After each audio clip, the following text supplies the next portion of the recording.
ವೀಕ್ಷಕರೇ ನಮಸ್ಕಾರ. ನಾನು ನಿಮ್ಮ ನಾಗರಾಜ್ ಚೋಳು, ಪ್ರಖ್ಯಾತ ಜ್ಯೋತಿಷಿ, ವಾಸ್ತು ಹಾಗೂ ಸಂಖ್ಯಾಶಾಸ್ತ್ರಜ್ಞರು ಮಾತನಾಡ್ತಾ ಇರ್ತಕ್ಕಂಥದ್ದು. ವೀಕ್ಷಕರೇ, ಇವತ್ತಿನ ಸಂಚಿಕೆಯಲ್ಲಿ ವೃಶ್ಚಿಕ ರಾಶಿಯವರ ಜೂನ್ ತಿಂಗಳ ಗೋಚರ ಫಲಾಫಲಗಳು ಮತ್ತು ಪರಿಹಾರಗಳ ಬಗ್ಗೆ ತಿಳಿಸ್ಕೊಡ್ತಾ ಇದ್ದೀನಿ.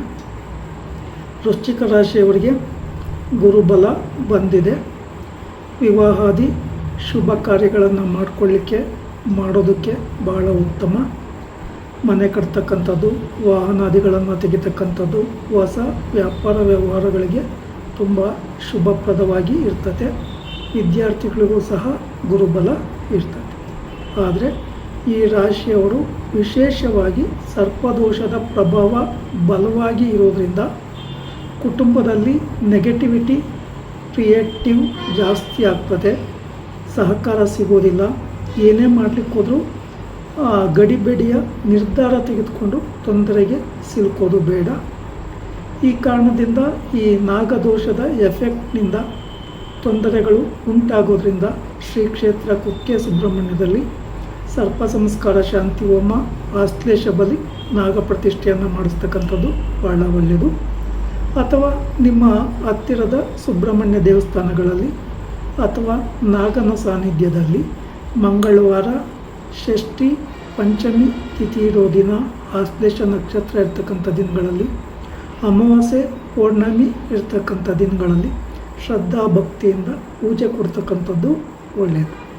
ನಾಗನ ಸಾನ್ನಿಧ್ಯದಲ್ಲಿ ನಾಗದೇವರ ವಿಗ್ರಹವನ್ನು ಶುದ್ಧೀಕರಣ ಮಾಡಿ ಪೂಜಾ ಸಾಮಗ್ರಿಗಳನ್ನು ಸಮರ್ಪಣೆ ಮಾಡಿ ಎಳೆನೀರಿನ ಅಭಿಷೇಕ ಅಥವಾ ಹಾಲಿನ ಅಭಿಷೇಕ ಅಥವಾ ಪಂಚಾಮೃತದ ಅಭಿಷೇಕವನ್ನು ಮಾಡಿ ಶ್ರದ್ಧಾ ಭಕ್ತಿಯಿಂದ ಪ್ರಾರ್ಥನೆ ಮಾಡ್ಕೊತಕ್ಕಂಥದ್ದು ಬಹಳ ಉತ್ತಮ.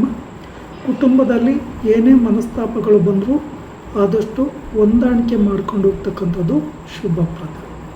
ಅದೇ ರೀತಿ ನಿಮ್ಮ ರಾಶಿಗೆ ಪಂಚಮ ಶನಿಯ ದೋಷ ಪ್ರಬಲವಾಗಿ ಇರೋದರಿಂದ ಹಣಕಾಸಿಗೆ ಸಂಬಂಧಪಟ್ಟ ವಿಚಾರಗಳಲ್ಲಿ ಏರಿಳಿತ ಜಾಸ್ತಿ ಉಂಟಾಗ್ತದೆ. ಕೈಯಲ್ಲಿ ಎಷ್ಟೇ ಹಣ ಬಂದರೂ ನಿಲ್ಲೋದಿಲ್ಲ. ವಿದ್ಯಾರ್ಥಿಗಳಿಗೂ ಸ್ವಲ್ಪ ಓದಿನ ವಿಚಾರದಲ್ಲಿ ಗೊಂದಲ ಆಗ್ತಕ್ಕಂಥದ್ದು, ಮರುವಾಗ್ತಕ್ಕಂಥದ್ದು ಸಾಧ್ಯತೆಗಳು ಇರ್ತದೆ. ನೀವು ಎಲ್ಲಿಯಾದರೂ ದೂರದ ಸ್ಥಳ ಅಥವಾ ಪುಣ್ಯಕ್ಷೇತ್ರಗಳ ದರ್ಶನ ಮಾಡಲಿಕ್ಕೆ ಹೋದಂಥ ಸಂದರ್ಭಗಳಲ್ಲಿ ಅತ್ಯಮೂಲ್ಯವಾಗಿ ನಿಮ್ಮ ಒಡವೆ, ವಸ್ತ್ರ, ಮೊಬೈಲ್, ಹಣ, ವಾಹನಾದಿಗಳ ಬಗ್ಗೆ ಹೆಚ್ಚಿನ ಜಾಗರೂಕತೆಯನ್ನು ವಹಿಸಿ. ಹಾಗೆ ನಿಮ್ಮ ಅಗತ್ಯವುಳ್ಳ ದಾಖಲಾತಿಗಳ ಬಗ್ಗೆಯೂ ಸಹ ತುಂಬ ಎಚ್ಚರಿಕೆ ವಹಿಸೋದು ಬಹಳ ಉತ್ತಮ.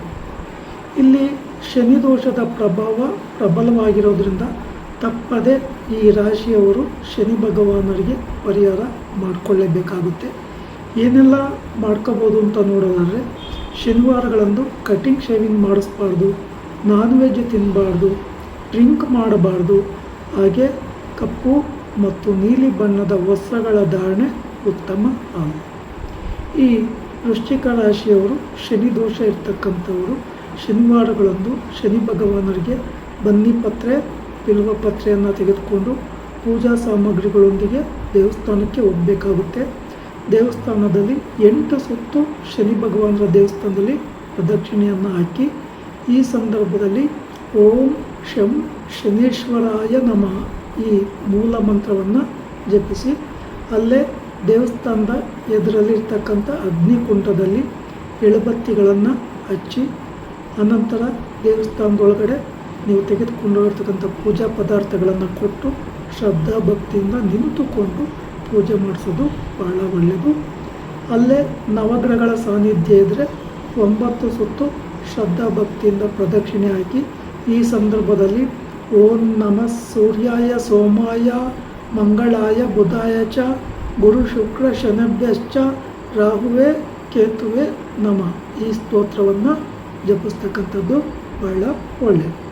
ಶನಿದೇವರ ದೇವಸ್ಥಾನದಲ್ಲಿ ಪೂಜೆ ಮಾಡಿಸಿದಾದ ಮೇಲೆ ಈಶ್ವರನ ಸಾನ್ನಿಧ್ಯ, ಆಂಜನೇಯನ ಸಾನ್ನಿಧ್ಯ, ಅಯ್ಯಪ್ಪ ಸ್ವಾಮಿ ದೇವಸ್ಥಾನಗಳಲ್ಲಿ ಅಥವಾ ಮಹಾಕಾಳಿ ದೇವಸ್ಥಾನಗಳಲ್ಲಿ ಅಥವಾ ಗಣಪತಿ ದೇವರ ಮಂದಿರದಲ್ಲಿ ಪೂಜೆ ಕೊಟ್ಟು ಶ್ರದ್ಧಾ ಭಕ್ತಿಯಿಂದ ಪ್ರಾರ್ಥನೆ ಮಾಡ್ಕೊಂಬೋದು ಉತ್ತಮ. ಇಲ್ಲಿ ಶನಿವಾರಗಳಂದು ಈ ರಾಶಿಯವರು ಅಸಹಾಯಕರು ಕಂಡ್ರೆ, ವೃದ್ಧರು ಕಂಡ್ರೆ, ಭಿಕ್ಷುಕರು ಕಂಡ್ರೆ ಅಥವಾ ನಿರ್ಗತಿಕರನ್ನು ಕಂಡ್ರೆ ತಮ್ಮ ಕೈಲಾದಂಥ ಸಹಾಯವನ್ನು ಮಾಡ್ತಕ್ಕಂಥದ್ದು ಭಾಳ ಒಳ್ಳೆಯದು.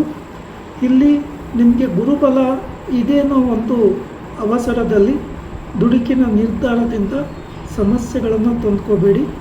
ಪೂರ್ಣ ಪ್ರಮಾಣದ ಹಣಕಾಸು ನಿಮ್ಮ ಕೈಯಲ್ಲಿದ್ದಾಗ ಮುಂದಿನ ವ್ಯವಹಾರಗಳಿಗೆ ಕೈ ಹಾಕ್ತಕ್ಕಂಥದ್ದು ಭಾಳ ಒಳ್ಳೆಯದು. ನೀವೊಂದು ಕಾರ್ ತೆಗಿಬೇಕು ಅಂತ ಇದ್ದರೆ, ಅಥವಾ ವೆಹಿಕಲ್ ತೊಗೋಬೇಕು ಅಂತ ಇದ್ದರೆ, ಅಥವಾ ಮನೆ ತೆಗೆದುಕೋಬೇಕು ಅಂತ ಇದ್ದರೆ, ಆಸ್ತಿ ತೆಗೆದುಕೋಬೇಕು ಅಂತ ಇದ್ದರೆ, ಇಲ್ಲಿ ಮೊದಲನೇದಾಗಿ ಹಣಕಾಸಿನ ಅನುಕೂಲ ಚೆನ್ನಾಗಿ ಇದ್ದಾಗ ಮಾತ್ರ ಮುಂದುವರಿತಕ್ಕಂಥದ್ದು ಭಾಳ ಒಳ್ಳೆಯದು. ನಿಮ್ಮ ರಾಶಿಗೆ ಶನಿವಾರ ಶುಭಪ್ರದ ಅಲ್ಲ. ಶನಿವಾರಗಳಂದು ಯಾವುದೇ ಹೊಸ ಕಾರ್ಯ, ಹೊಸ ವ್ಯವಹಾರಗಳನ್ನು ಮಾಡದಲ್ಲೇ ಇರ್ತಕ್ಕಂಥದ್ದು ಭಾಳ ಒಳ್ಳೆಯದು. ವೀಕ್ಷಕರೇ, ಈ ವಿಡಿಯೋ ಇಷ್ಟ ಆಯಿತು ಅಂದರೆ ಲೈಕ್ ಮಾಡಿ, ಶೇರ್ ಮಾಡಿ, ಫಾಲೋ ಮಾಡಿ, ಆ ಲೈಕನ್ನು ಒತ್ತಿ, ಬೆಲ್ಲೈಕನ್ ಒತ್ತಿ. ನಮಸ್ಕಾರ.